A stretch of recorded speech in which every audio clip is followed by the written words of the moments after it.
पृथ्वी को आखिर हम माँ क्यों कहते हैं? पृथ्वी धरती माता है, आखिर इनको धरती माता का दर्जा कैसे दिया गया?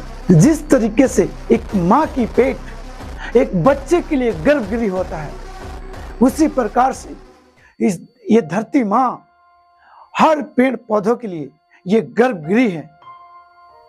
एक छोटा सा बीज को जब हम घर में रखते हैं तो जमता नहीं है, और जब हम उसे धरती में बो देते हैं तो धरती फाड़कर वो एक विशाल शाखा बन जाता है।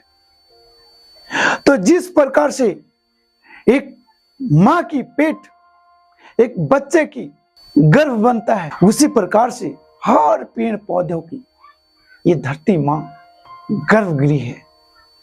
यहां हर चीजें इस धरती पर पैदा लेती है, यहां तक कि हम सभी लोग इस धरती से ही उत्पन्न लिए हैं, और इसीलिए इस धरती माँ को हम लोग माँ का दर्जा देते हैं।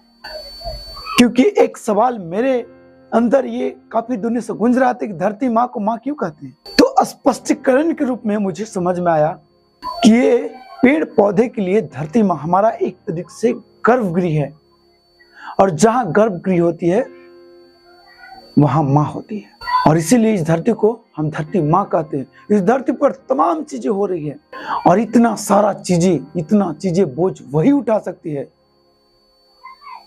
जो एक माँ होती है।